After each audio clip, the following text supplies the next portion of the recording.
സുവിശേഷ പണ്ഡിതനും കാരുണികൻ മാസികയുടെ പത്രാധിപരുമായ ജേക്കബ് നാലുപറയിലച്ചൻ പങ്കുവയ്ക്കുന്ന സുവിശേഷ വിചിന്തനം. മർക്കോസിൻ്റെ സുവിശേഷം 16-ാം അധ്യായം 14 മുതൽ 20 വരെയുള്ള തിരുവചനങ്ങൾ. ഇന്നത്തെ സുവിശേഷത്തിൽ നാം പ്രത്യേകം ശ്രദ്ധിക്കേണ്ട ഒരു വചനമുണ്ട്. 20-ാമത്തെ വചനം, കർത്താവ് അവരോട് കൂടെ പ്രവർത്തിക്കുകയും അടയാളങ്ങൾ കൊണ്ട് വചനം സ്ഥിരീകരിക്കുകയും ചെയ്തു. കർത്താവ് അവരോട് കൂടെ പ്രവർത്തിക്കുന്നു. ഇതിന് സമാന്തരമായിട്ട് മത്തായിയുടെ സുവിശേഷം 28-ാം അധ്യായം 20-ാമത്തെ വചനത്തിൽ ഈശോ ശിഷ്യന്മാർക്ക് കൊടുക്കുന്ന അവസാനത്തെ വാഗ്ദാനമുണ്ട്. യുഗാന്ത്യം വരെ എല്ലാ ദിവസവും എപ്പോഴും ഞാൻ നിങ്ങളുടെ കൂടെ ഉണ്ടായിരിക്കും. ഞാൻ എപ്പോഴും നിങ്ങളുടെ കൂടെ ഉണ്ടായിരിക്കും. അതവൻ കൊടുക്കുന്ന വാഗ്ദാനം. മർക്കോസ് പറയുന്നു, കർത്താവ് അവരോട് കൂടെ പ്രവർത്തിക്കുന്നു. കൂടെ പ്രവർത്തിക്കുന്ന കർത്താവിനെ തിരിച്ചറിയാൻ പറ്റുന്നുണ്ടോ? എൻ്റെ കൂടെ എല്ലാ ദിവസവും അനുനിമിഷം പ്രവർത്തിക്കുന്ന കർത്താവിനെ തിരിച്ചറിയാൻ പറ്റുന്നുണ്ടോ?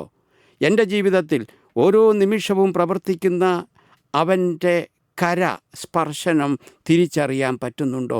ഇതാണ് ഈശോ ഇന്ന് നമ്മളോട് ചോദിക്കുന്നത്. അവൻ കൂടെയുണ്ട്, കൂടെ പ്രവർത്തിക്കുന്നുണ്ട്. കൂടെ പ്രവർത്തിക്കുന്നവൻ്റെ പ്രവർത്തനം തിരിച്ചറിയാൻ പറ്റുന്നുണ്ട്. പലപ്പോഴും സ്വാഭാവികമായിട്ട് നമുക്ക് സംഭവിക്കുന്ന ഒരു കാര്യമുണ്ട്. ഒന്ന് ഓർത്ത് നോക്കിക്കേ. ഒരു ദിവസം രാവിലെ ഉണർന്നാൽ മുതൽ എന്തെല്ലാം കാര്യങ്ങളാണ് നമ്മുടെ കൺമുമ്പിലൂടെ കടന്നു പോകുന്നത്. എത്രയായിരം കാര്യങ്ങൾ, എത്രയോ മനുഷ്യരാണ് നമ്മുടെ കൺമുമ്പിലൂടെ കടന്നു പോകുന്നത്. പക്ഷേ എല്ലാവരെയും നമ്മൾ കാണുന്നില്ല. കൺമുമ്പിലൂടെ കടന്നു പോകുന്ന എല്ലാ സംഭവങ്ങളും നമ്മൾ കാണുന്നില്ല. കാണുന്നത് കടന്നു പോകുന്നതിൻ്റെ വളരെ തുച്ഛമായ ഒരു ശതമാനം മാത്രം. അതാ സത്യം. ഇത് തന്നെയാണ് തമ്പുരാൻ്റെ സാന്നിധ്യത്തെ സംബന്ധിച്ചുള്ള കാര്യവും. കർത്താവ് അവരോട് കൂടെ പ്രവർത്തിക്കുന്നു. ഞാൻ എന്നും എല്ലായ്പ്പോഴും നിങ്ങളുടെ കൂടെ ഉണ്ടായിരിക്കും. ഈ വാഗ്ദാനം പറഞ്ഞ കർത്താവാണ് കൂടെ പ്രവർത്തിക്കുന്നത്. നമ്മുടെ ജീവിതത്തിൻ്റെ ഓരോ നിമിഷത്തിലും അവൻ്റെ പ്രവർത്തനത്തിൻ്റെ കരസ്പർശനമുണ്ട്. അത് കാണാൻ പറ്റുന്നുണ്ടോ? തിരിച്ചറിയാൻ പറ്റുന്നുണ്ടോ? ഇതാണ് ഈശോ ഇന്ന് നമ്മളോട് ആവശ്യപ്പെടുന്ന കാര്യം. വളരെ പ്രസിദ്ധമായ പറഞ്ഞു കേട്ട ഒരു സ്വപ്നമില്ലേ?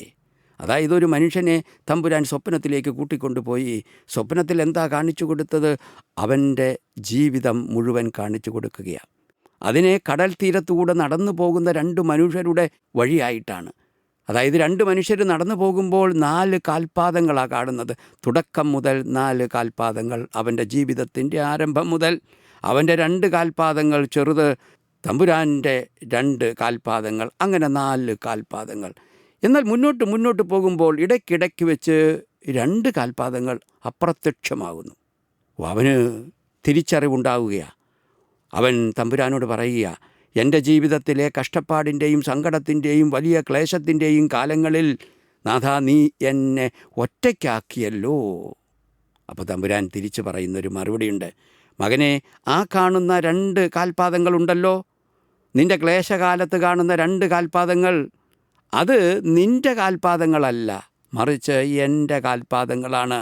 നിൻ്റെ ക്ലേശത്തിൻ്റെ കാലത്ത് ഞാൻ നിന്നെ എൻ്റെ കരങ്ങളിൽ സംവഹിക്കുകയായിരുന്നു. ഇത് വളരെ പ്രധാനപ്പെട്ട കാര്യമാണ്. കാരണം ജീവിതത്തിൻ്റെ സങ്കടം, ക്ലേശം, ദുഃഖം, വലിയ പ്രതിസന്ധി, ഈ ഘട്ടങ്ങളിൽ പെട്ടെന്ന് നമ്മൾ ഒറ്റപ്പെടും, ഏകാന്തതയിലാകും. തമ്പുരാൻ നമ്മളെ ഉപേക്ഷിച്ചെന്നല്ലോ എന്ന ഒരു പ്രതീതിയിലേക്ക് കടന്നു പോകും.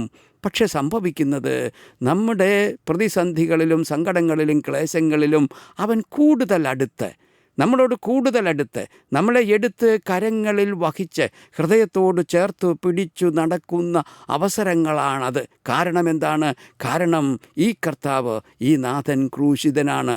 കുരിശ് നമ്മുടെ ജീവിതത്തിലേക്ക് കടന്നു വരുന്ന അവസരങ്ങളിൽ അവൻ തൻ്റെ ഹൃദയത്തോട്, ക്രൂശിതൻ തൻ്റെ ഹൃദയത്തോട് നമ്മളെ ചേർത്ത് പിടിക്കുന്ന നിമിഷങ്ങളാണ്. തിരിച്ചറിയുക, ക്ലേശങ്ങളുടെയും സങ്കടങ്ങളുടെയും കാലത്തുള്ള അവൻ്റെ, ഈശോയുടെ ഉത്ഥിതൻ്റെ സാന്നിധ്യം തിരിച്ചറിയാൻ കഴിയുന്നുണ്ടോ? അവൻ കൂടുതൽ അടുത്തു വരുന്നത് തിരിച്ചറിയാൻ കഴിയുന്നുണ്ടോ? ക്രൂശിതൻ കൂടുതൽ അടുത്തു വരുന്നത് നിൻ്റെ സഹനത്തിൻ്റെയും ക്ലേശത്തിൻ്റെയും നിമിഷങ്ങളിൽ, അവസരങ്ങളിലാണ്. അവൻ്റെ സാന്നിധ്യം കൂടെ പ്രവർത്തിക്കുന്നു കർത്താവ്. കൂടെ പ്രവർത്തിക്കുന്ന കർത്താവിൻ്റെ സാന്നിധ്യം നിൻ്റെ ജീവിതത്തിൻ്റെ അനുഭവങ്ങളിൽ, അനുദിന അനുഭവങ്ങളിൽ നിനക്ക് തിരിച്ചറിയാൻ പറ്റുന്നുണ്ടോ? അതാ ഈശോ ഇന്ന് എന്നോട് ചോദിക്കുന്നത്. എൻ്റെ അനുദിന ജീവിതാനുഭവങ്ങളിൽ കർത്താവ് എൻ്റെ കൂടെ പ്രവർത്തിക്കുന്നു. പോരാ, അവൻ്റെ പ്രവർത്തനത്തിൻ്റെ സ്പർശനം എൻ്റെ ജീവിതത്തിലെ ഓരോ അനുഭവത്തിലുമുണ്ട്. അത് കാണാനും തിരിച്ചറിയാനും പറ്റുന്നിടത്താണ് ഞാൻ ഉത്ഥിതനെ അനുഭവിക്കുന്നത്, എൻ്റെ കൂടെയുള്ള. രണ്ടാമതൊരു തരം സാന്നിധ്യമുണ്ട്. മത്തായിയുടെ സുവിശേഷം 18:20 ഈശോ പറഞ്ഞ വാഗ്ദാനമുണ്ട്, 2 or 3 പേർ ഒരുമിച്ച് കൂടുന്നിടത്തൊക്കെ ഞാനുണ്ടായിരിക്കും. 2 പേർ ഒരുമിച്ച് കൂടുക, അത് സ്നേഹബന്ധത്തിലാണ്, ഹൃദയത്തിൻ്റെ സ്നേഹത്തിലാണ് 2 പേർ ഒരുമിക്കുന്നത്. അങ്ങനെ ഹൃദയ സ്നേഹത്തിൻ്റെ ബന്ധത്തിൽ ഒരുമിക്കുന്നുണ്ടോ, എവിടെയൊക്കെ മനുഷ്യർ ഒരുമിക്കുന്നുണ്ടോ അവിടെയൊക്കെ ഉത്ഥിതൻ സന്നിഹിതനാണ്. എൻ്റെ മനസ്സിൽ സ്നേഹം ജനിപ്പിക്കുന്നത് തമ്പുരാനാണ്.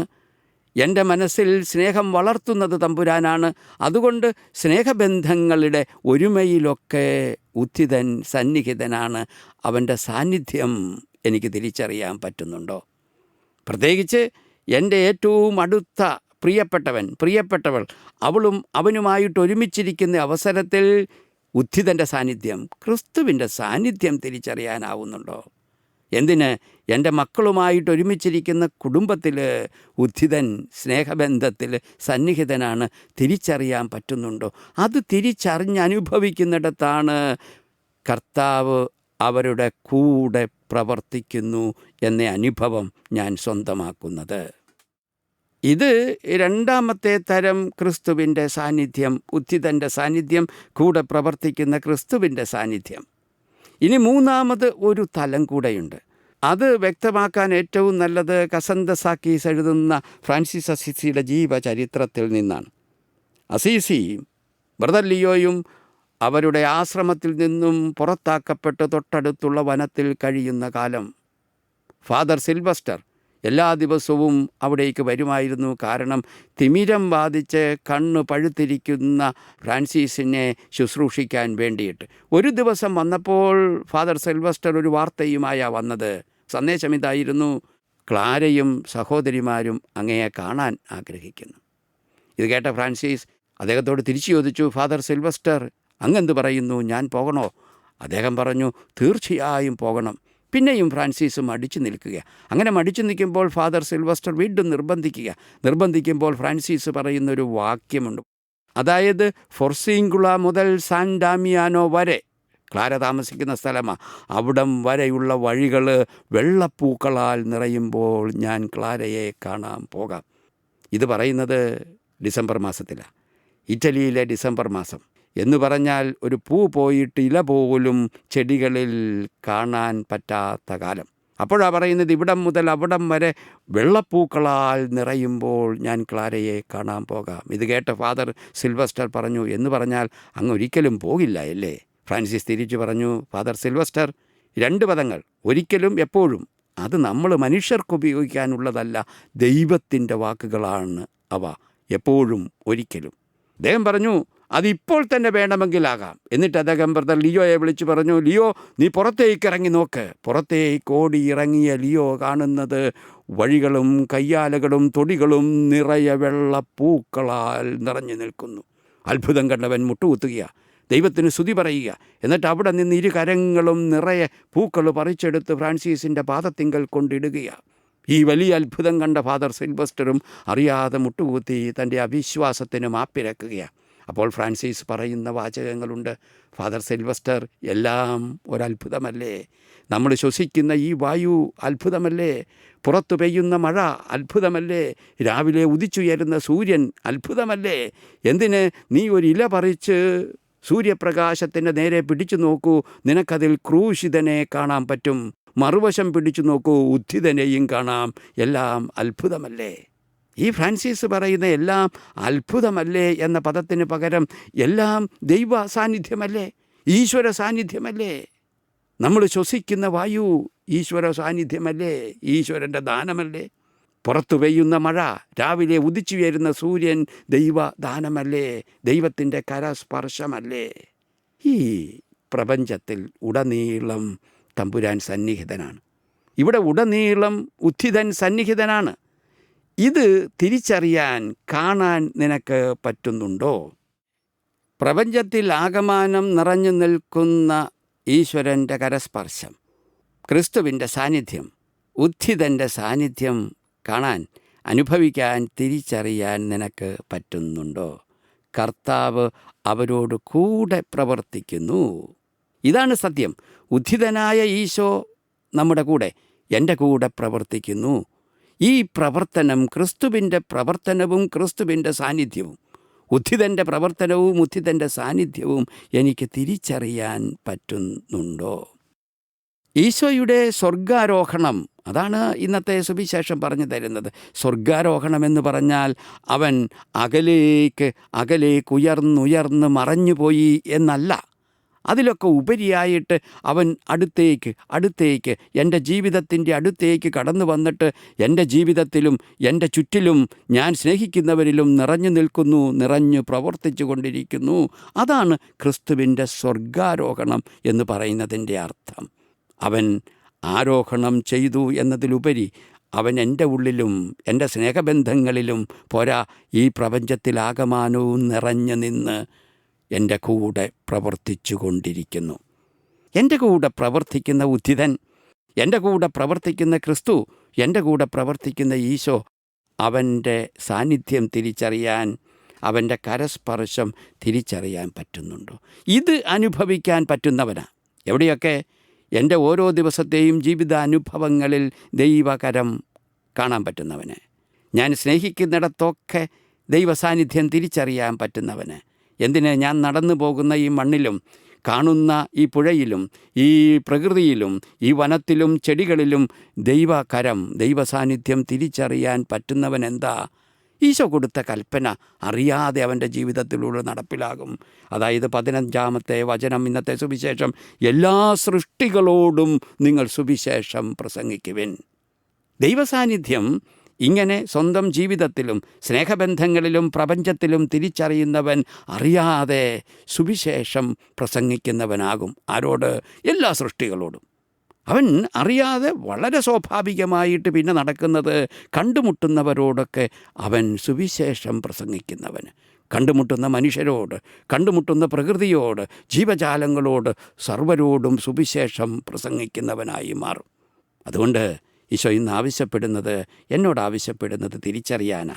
കൂടെ പ്രവർത്തിക്കുന്ന കർത്താവിനെ തിരിച്ചറിയാൻ, കൂടെ പ്രവർത്തിക്കുന്ന ക്രിസ്തുവിനെ തിരിച്ചറിയാൻ, കൂടെ പ്രവർത്തിക്കുന്ന ദൈവകരം തിരിച്ചറിയാൻ നമുക്ക് പ്രാർത്ഥിക്കാം. ഈശോയെ, നീ എൻ്റെ കൂടെ പ്രവർത്തിക്കുന്നു. അന്ന് ശിഷ്യന്മാർക്ക് കൊടുത്ത ആ വാഗ്ദാനം ഇന്നും നീ എനിക്ക് തരുകയും എൻ്റെ ജീവിതത്തിൽ നീ പ്രവർത്തിച്ചു കൊണ്ടിരിക്കുകയും ചെയ്യുന്നു. അതിനാൽ തന്നെ എൻ്റെ ജീവിതാനുഭവങ്ങളിലൊക്കെ നിൻ്റെ കരം കാണാൻ, നിൻ്റെ പ്രവർത്തനം കാണാനുള്ള വലിയ കാഴ്ച ഈശോയെ എനിക്ക് നീ തരണമേ. പ്രത്യേകിച്ച് ക്ലേശത്തിൻ്റെയും സങ്കടത്തിൻ്റെയും ജീവിത നൈരാശ്യത്തിൻ്റെയും നിമിഷങ്ങളിലൊക്കെ നീ എന്നെ കൂടുതൽ, ക്രൂശിതനായ നീ എന്നെ നിൻ്റെ കുരിശിനോട് ചേർത്തു പിടിക്കുന്ന ആ വലിയ അടുപ്പത്തിൻ്റെ കരം കാണാനുള്ള വലിയ കണ്ണിൻ്റെ തുറവി, കാഴ്ചശക്തി എനിക്ക് നീ തരണമേ. ഒപ്പം ഞാൻ സ്നേഹിക്കുന്ന, എന്നെ സ്നേഹിക്കുന്നവരിലൊക്കെ നീ സന്നിഹിതനാണു, സ്നേഹബന്ധങ്ങളിലൊക്കെ. ആ നിൻ്റെ സ്നേഹ സാന്നിധ്യത്തിൻ്റെ ഊഷ്മളത അനുഭവിക്കാൻ, തിരിച്ചറിയാൻ. ഒപ്പം ഞാൻ ഈ നടന്നു പോകുന്ന മണ്ണിലും ഭൂമിയിലും ചെടിയിലും പൂവിലുമൊക്കെ ഈശോയെ നീ സന്നിഹിതനാണ്, നീ കൂടെയുണ്ട്. നിൻ്റെ സാന്നിധ്യം തിരിച്ചറിയാനുള്ള കൃപ, അങ്ങനെ ഉടനീളം നിൻ്റെ സാന്നിധ്യം തിരിച്ചറിഞ്ഞ് ജീവിക്കുമ്പോൾ എൻ്റെ ജീവിതം എല്ലാ സൃഷ്ടികളോടുമുള്ള സുവിശേഷ പ്രസംഗമായി രൂപാന്തരപ്പെടും. അതിനുള്ള വലിയ കൃപ എനിക്ക് നീ തരണമേ. അങ്ങനെ എൻ്റെ ജീവിതത്തെ ഉത്ഥിതനായ ഈശോയെ നീ ഒരു സുവിശേഷമാക്കി മാറ്റണമേ. ആമേൻ.